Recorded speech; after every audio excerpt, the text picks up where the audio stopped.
Muslims don't hate Christians? What in the world are you babbling about? They're killing Christians across the world right now as we speak. For all the time that we spend on the latest political developments in the nation's biggest population centers, for example, the election of a Muslim socialist in New York City or the attacks on immigration officers in Los Angeles, it's undeniable that some of the biggest and most important stories are happening in much smaller cities and towns across the country. It's in the smaller locales that we're seeing some of the real flashpoints emerging. Even though no corporate media outlet would dare to talk about them, what we are now seeing are very disturbing images that could soon define our national politics as large-scale demographic replacement begins to take hold. And whatever you make of the disasters unfolding in places like New York and California, the decline of smaller cities is even more disturbing.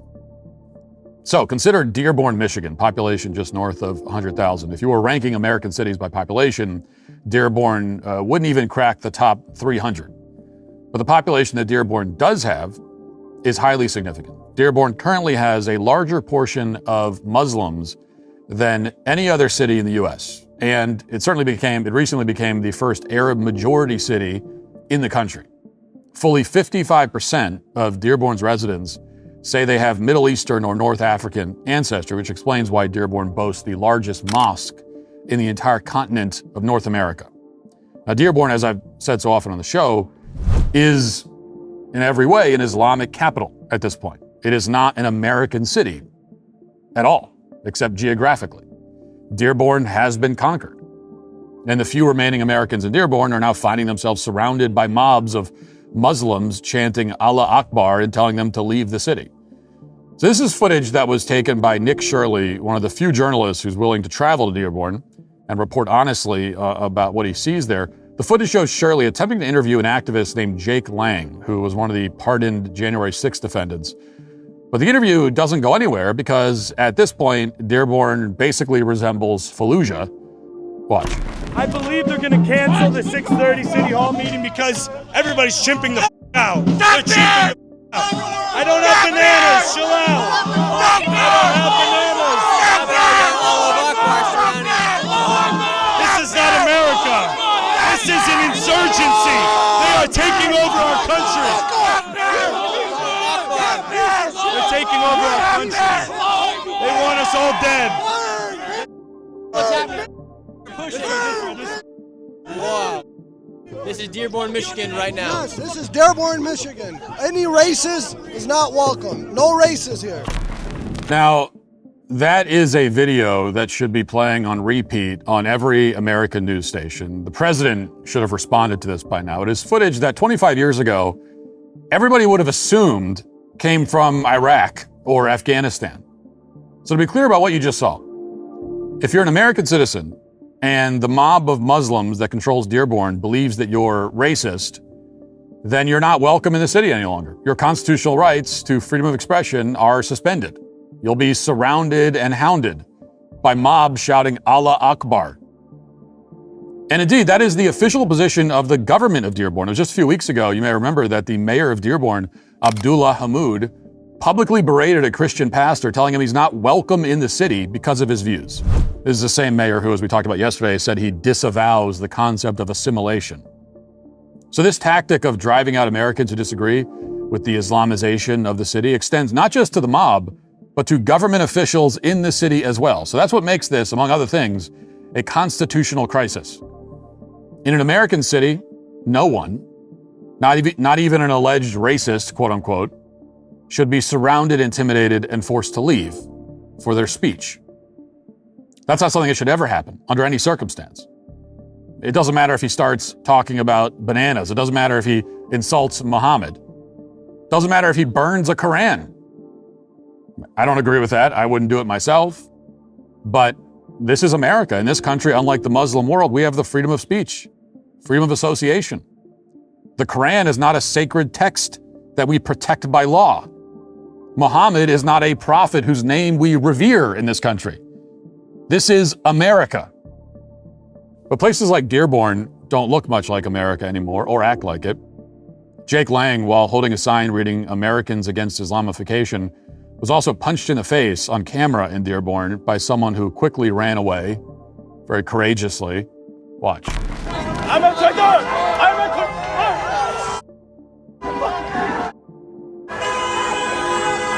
I'm a traitor! I'm a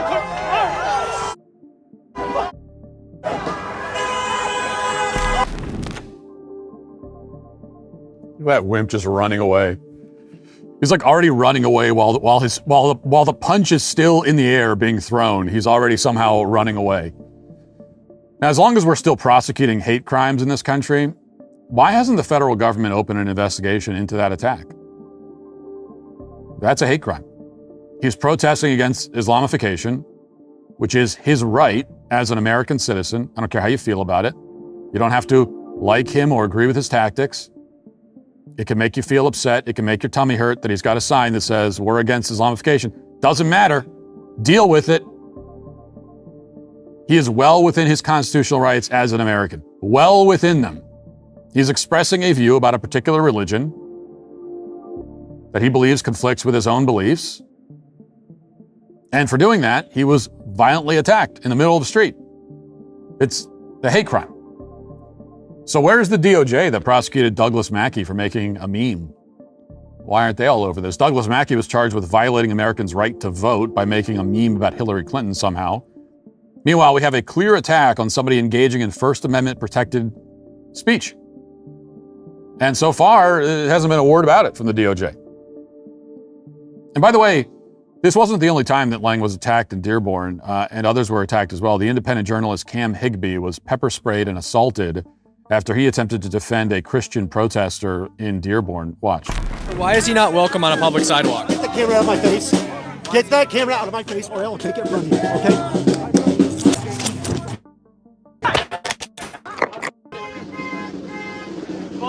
Phone right here. Is this his phone? All right, guys, he just got pepper sprayed for attacking and assaulting someone. No, you're not gonna get your phone. Actually, you get it. Here you go. There we go. Yep.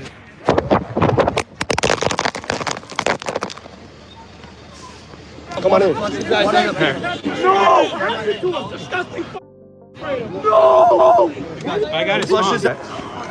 Right there. All right. You're good. Just stack. Deep, guys. As you can see here, the jug that was water. We got a bunch of. Now, when Cam reported this assault to a police officer in Dearborn, the officer refused to investigate it. He claimed that he couldn't leave his post or take a report. But just a few minutes later, Higbee saw the officer leave his post to take a personal phone call. Watch. My main issue here is that you said I could go into the station later and file a report. He's in black bloc. You're never going to find him again. You will never find him again. The detective will not find him. I promise you, I've been in this situation before. You're never going to find him. He's masked head to toe. You will never find him again. Yeah, that is work. It's lazy. So you know that a crime happened, and you're gonna let it slide because why? Then go arrest him. Okay, find me somebody who can. Okay, yeah, find the police report after he's gone, and you'll never find him again. This is lazy police work. You are a lazy police officer. Or you just don't want to get him. Oh, I thought he couldn't leave his post. He's gone. He's not even here anymore. He said he couldn't leave his post. We're gonna go right over there. We're gonna say hi to him. We're gonna get his name and badge number before we leave. Hey, officer! Who couldn't leave his post. Here he is running. Officer. Officer! Officer who couldn't leave your post. Can I get name and badge number real quick?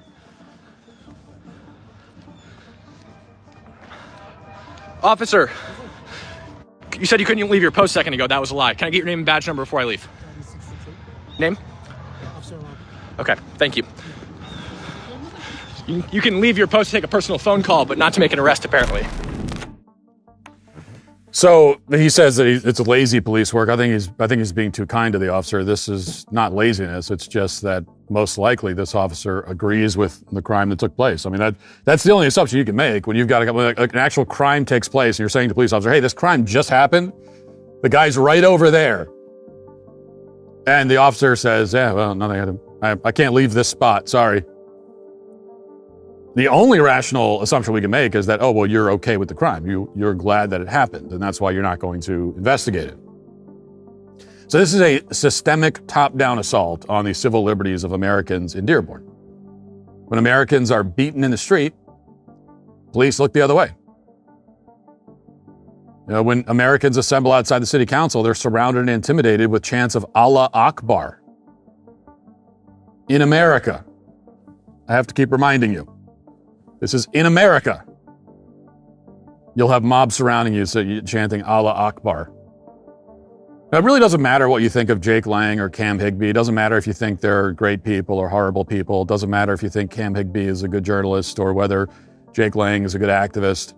It doesn't matter. I've seen some people on social media, including people who are, supposedly conservative, saying that, well, Lang's a fraud. He's just a shock jock doing this for attention. Now, I don't know the guy. I don't know much about him. I can't speak to his motives. I have no idea. All I know is that this is a completely unacceptable state of affairs in an American city. And if you're looking at these video clips and to you the headline is, wow, well, that guy is being rude. If that's the thing that jumps out at you, and not that they're chanting Allah Akbar in the street, assaulting Americans, and the police are not investigating because they agree with it, like if that's not if you're more concerned about, well, that was kind of rude, that's not nice for him to be saying that stuff, well, then I don't know what to tell you. This is unconstitutional. The DOJ has a civil rights division to protect our civil rights, and they need to move into Dearborn along with the National Guard immediately.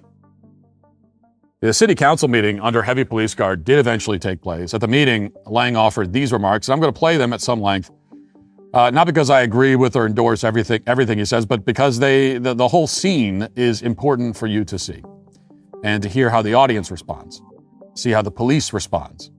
And most of all, you need to understand that Lang is what happens when the government decides to replace American citizens with Muslims from the third world. When you displace Americans, when you berate them, when you assault them, when you vilify them, destroy their livelihoods, destroy their communities, destroy their homes, then you get people like this. You get resistance. And at that point, once you've pushed people far enough, you don't get to choose what the resistance looks like. You don't get to tone police it. When you target a specific race for replacement, which is what the left has done across the country, when you engage in open racial warfare, then you cannot pretend to be outraged when you get this kind of response. It's inevitable. Watch. We have to call it what it is. You guys don't live like we do. We don't want you in our country. We will come and eat your shawarma in Somalia, okay? We don't need it here in Michigan. We don't need it in any part of America. We have a right to self-determination. Our founding fathers fought and died for our posterity, for white Americans. And we're being driven out. You come here and you marry 4 or 5 women and you outbreed us. You change the laws. You make all of our country look like the places that you fled from. We don't want you here. Respectfully, get the out of my country. I don't want you here. We don't want you here. That's fine. I don't want you here. I don't want you here. That's fine, sir. Just This is our country. And the Chief, can you send people, the guys out there? the veterans, the World War II veterans, that's blood has soaked for our constitutional republic, are taking a look around Europe. They're taking a look around America, and they're saying, what the hell did we fight for? We have been taken over without a single shot fired. You guys are outbreeding, insidious parasites on the American way of life. You will never look like us. You will never eat like us. You won't build buildings like us. You are nothing. You can build nothing. Just like President Trump's great American friends have said. You guys are not us, and get the out. America first. America only. God bless America. Jesus is King. Jesus is King. Thank you. Jesus is King. Jesus is King. Thank you. Jesus is King. Jesus is King. Time has expired. Order in the chambers. Order in the chambers. And that concludes our meeting for the Jesus is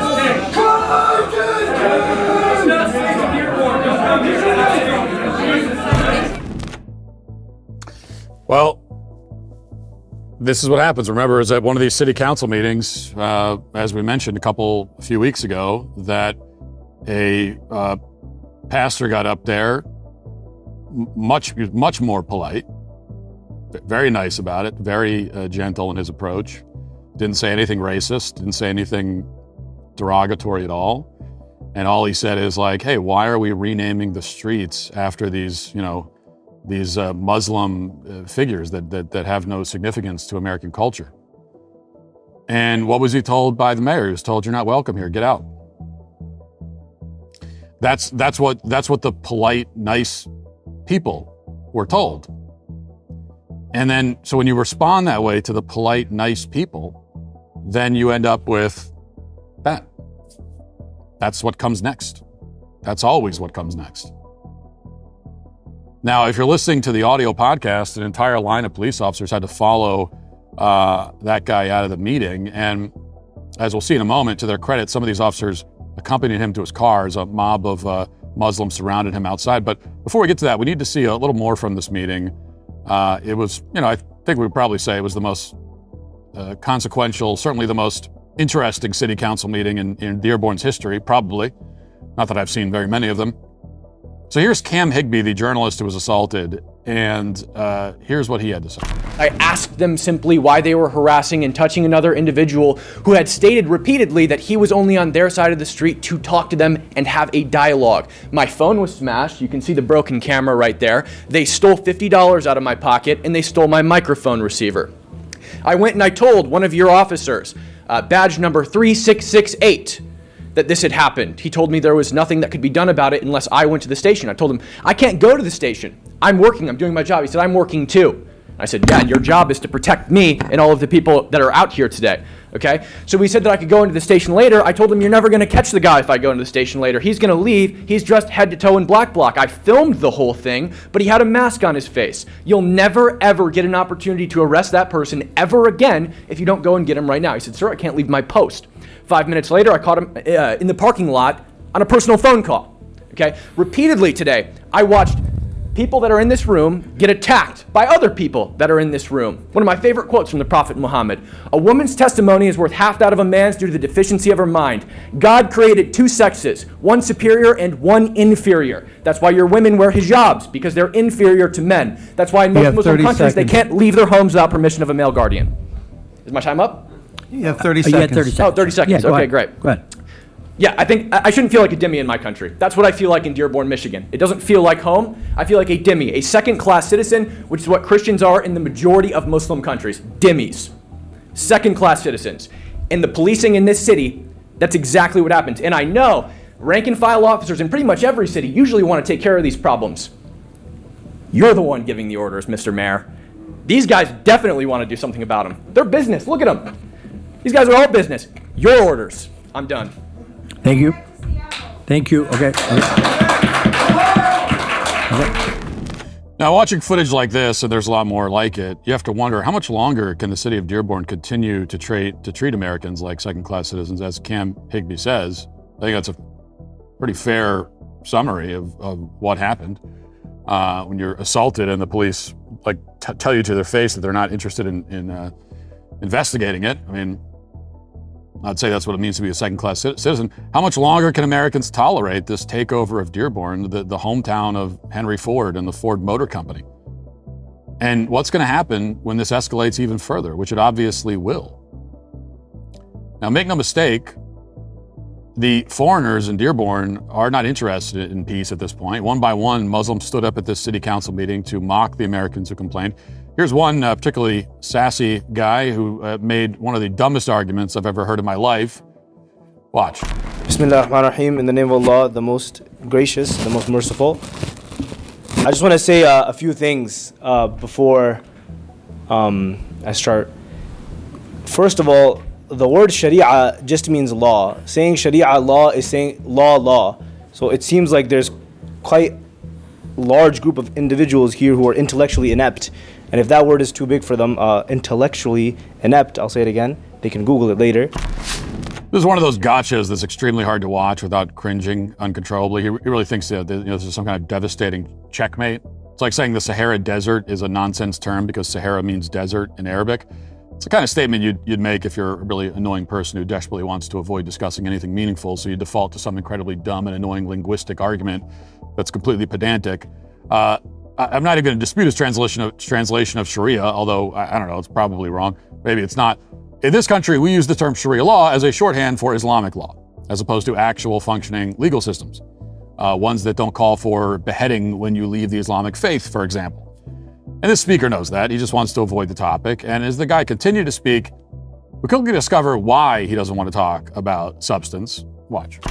It is incredible that individuals who were charged with beating cops with bats are allowed to come to this city and say that they are going to take a holy book and burn it. This is not free speech, and this is not hate speech. This is speech that will initiate violence. That is correct. This will initiate violence. You are coming to come and burn a book that Muslims hold very dear to their heart. So did you catch that? Islam is the religion of peace. Muhammad is merciful, he says. And then he says that if you mock Islam, then you're causing violence. You're responsible for the violence that Muslims will inflict on you. I mean, that's what he's saying.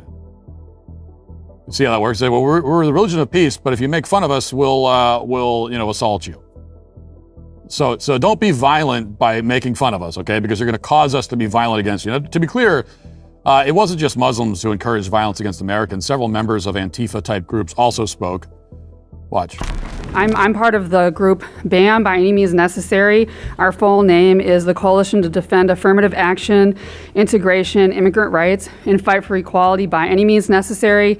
And we came today to say that fascists are not welcome in Dearborn. The likes of Hudson and Lang are not welcome in Dearborn. I think that was made extremely clear by the action today. People saw what was happening, and they came out and provided the welcome that such people deserve. And I think this really sets a model to other cities who are facing these same kinds of attacks.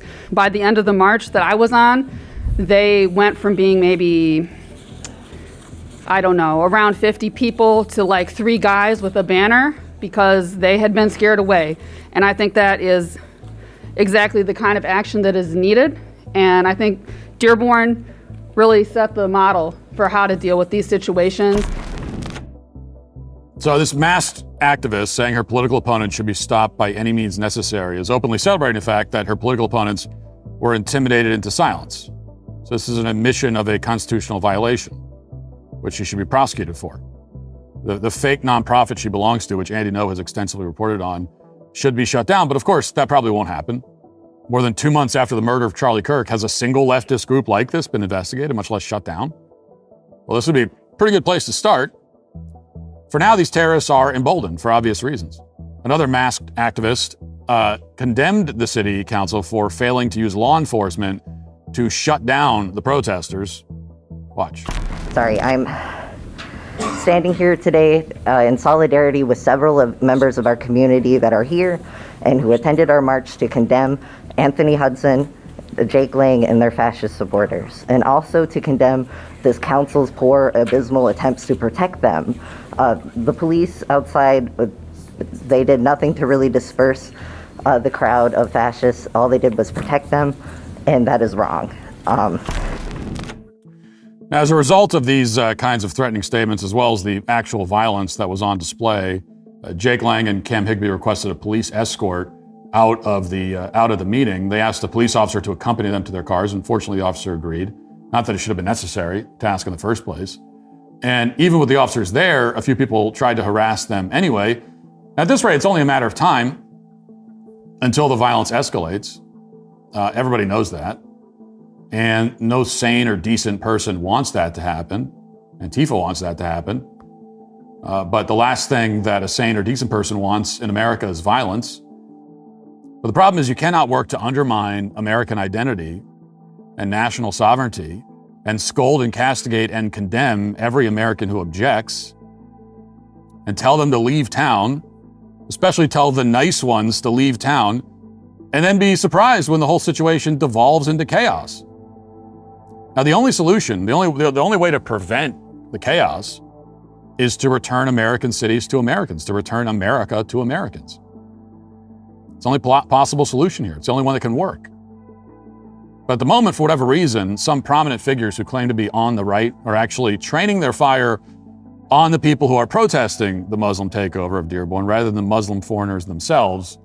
So here's what Jake Shields wrote, for example, in response to a video of one of Lang's protests, quote, "Muslims don't hate Christians, so I'm not sure what the point of this is. Do this in Brooklyn in a mostly Jewish community." So I guess the idea is that in order to dunk on the Jewish communities, we're supposed to forget about the fact that Muslims have been killing Christians for 1,400 years. Muslims don't hate Christians? What in the world are you babbling about? They're killing Christians across the world right now as we speak, particularly in Nigeria, as we discussed a few weeks ago. Every year, Muslims are executing thousands of Christians because of their faith. Meanwhile, Islamic countries are also flooding our country with immigrants who hate us and who openly threaten us at city council meetings. But we're supposed to believe that Muslims have no hatred for Christians whatsoever, even though that statement defies over a millennium of human experience? After I challenged Shields publicly, he responded by claiming that Christians have killed far more Muslims than the other way around, which isn't true. And then he pivoted again to like, well, we need to talk about Jews. That's all he wants to talk about. And as I told him on X, this is just full-on anti-Christian propaganda, something straight from the left-wing Reddit fever swamps. Talking points that are totally indistinguishable from the far left. An effort to distract conservatives from doing what needs to be done, which is taking back our national sovereignty.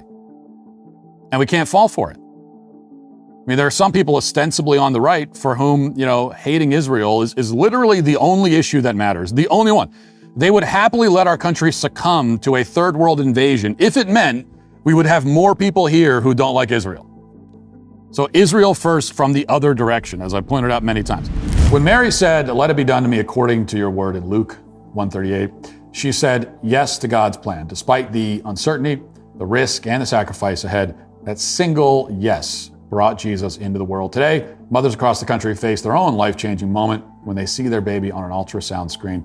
Many are scared, many feel alone, and without support, that chance to say yes can slip away. But you can help change that. Thanks to listeners like you, Preborn Network clinics offer immediate, practical support to mothers facing uncertainty with things like maternity clothes, diapers, counseling, and more. So far, over 380,000 babies have been born because someone like you showed up for a mother in need, but thousands of other lives hang in the balance every single day. This holiday season, you can provide the hope a mother needs. You can help give a baby the chance to live. To donate securely, dial pound 250 and say baby. That's pound 250 baby, or visit preborn.com/Walsh. That's preborn.com/Walsh. Every gift is tax deductible and impacts generations to come. Now, in any case, the time for a national federal response to this invasion is long overdue. But there hasn't been one. And therefore, this week, the governor of Texas, Greg Abbott, decided to take action on his own. He designated CARE and the Muslim Brotherhood as foreign terrorist organizations. Here it is. Governor Greg Abbott also today labeling two Islamic groups as terrorist and criminal organizations. And his proclamation bans the groups and those connected to them from acquiring land in Texas. Fox 4 Sean Rabb in our newsroom with the still developing story. Sean. Yeah, very much so. The two groups are the Muslim Brotherhood and CARE, the Council on American Islamic Relations. Now, neither are on any State Department or federal terror list. And while only the federal government has the power to designate a foreign terrorist organization, the governor does have the authority to issue a proclamation and apply state penalties if there's a violation. In issuing that proclamation Tuesday, Governor Abbott said that the actions taken by the Muslim Brotherhood and CARE to support terrorism across the globe and subvert our laws through violence, intimidation, and harassment are unacceptable. Today, he said, I designated the Muslim Brotherhood and CARE as foreign terrorist organizations and transnational criminal organizations. These radical extremists are not welcome in our state and are now prohibited from acquiring any real property interest in Texas. Now, CARE and the Muslim Brotherhood deny these allegations, of course, but the evidence is pretty clear. During a federal prosecution related to terrorism financing nearly 2 decades ago, CARE, which is basically a subsidiary of the Muslim Brotherhood, was named as a co-conspirator in an effort to funnel millions of dollars to Hamas, which the U.S. designates as a terror group. CARE's founders were also in close communication with Hamas. Now, as Abbott wrote in his proclamation, quote, Hassan al-Banna, who founded the Muslim Brotherhood, professed that jihad is an obligation from Allah on every Muslim, and that jihad means fighting unbelievers, plundering their wealth, destroying their places of worship, and smashing their idols. And even in the present day, the Supreme Guide of the Muslim Brotherhood has stated that the organization's primary goal is to establish Islam's mastership of the world and to forcibly impose Sharia law worldwide. The government's proclamation adds, CARE is an Islamist organization that, according to the FBI, was founded as a front group for Hamas, and CARE and its members have repeatedly employed, affiliated with, and supported individuals promoting terrorism-related activities. Now, there's also new reporting that CARE allegedly cut $1,000 checks to campus radicals who besieged American universities back in 2023, so they're directly funding anarchy in this country. Going after these two organizations isn't going to stop the kinds of problems we're seeing in places like Dearborn, but it's a start, and the federal government needs to follow through at this point. There's no other option. There's also some reporting today that as a favor to Qatar, the Trump administration may be holding back, but I don't know if that's true or not. There's no reason to do that. We elected this administration to target foreign invaders. Well, here you go. And we need to dismantle their institutions if we're ever going to remove them from power. The Islamification of America is one of the greatest threats we face to our country and to our national identity. It's impossible to be an American first nationalist unless you're taking a stand against this. Remember that Dearborn is the place where protesters chanted, "Death to America."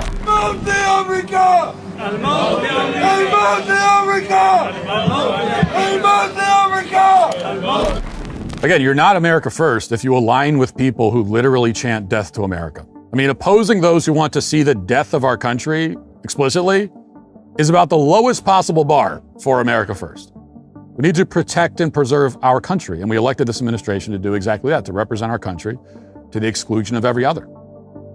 But we're getting taken advantage of all over the country by people who come here and hate us.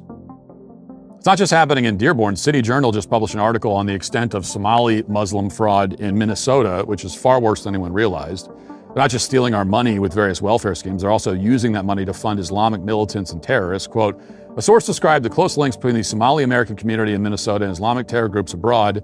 10 years ago, the source was recruited as an independent contractor for a 3-letter agency investigation into the Minnesota men who had joined or attempted to join ISIS. That year, a Homeland Security Task Force report found that Minnesota led the nation in the number of Americans who had joined or attempted to join ISIS. Of the 58 Americans who had done so, nearly half came from Minnesota. The relationship is ongoing. This is a third rail conversation, but the largest funder of al-Shabaab is the Minnesota taxpayer, the source said. There's a real issue here that is real, and if there's ever an event that is traceable back to these funds or to people from this area, then the situation will take on a whole new set of optics. There's another recent article by Armin Rosen called The Shame of Our Cities, How Minneapolis Became the Medicaid Fraud Capital of USA. It's also worth reading if you're interested in the mechanics of some of these fraudulent schemes, but really, the mechanics don't matter. The people doing this shouldn't be in the country in the first place. The fact that they're stealing from us and funding terrorists is just more reason to put an end to this. Now, these stories and this city council meeting in Dearborn are the clearest possible sign that we're running out of time to rescue America from this foreign invasion. We should never have to witness a scene like that city council meeting ever again within the borders of the U.S. We shouldn't have to wonder if our tax dollars are funding fake anti-American nonprofits, much less terrorists. And we should accept nothing less than the full weight of the federal government coming down on these invaders and returning America to Americans.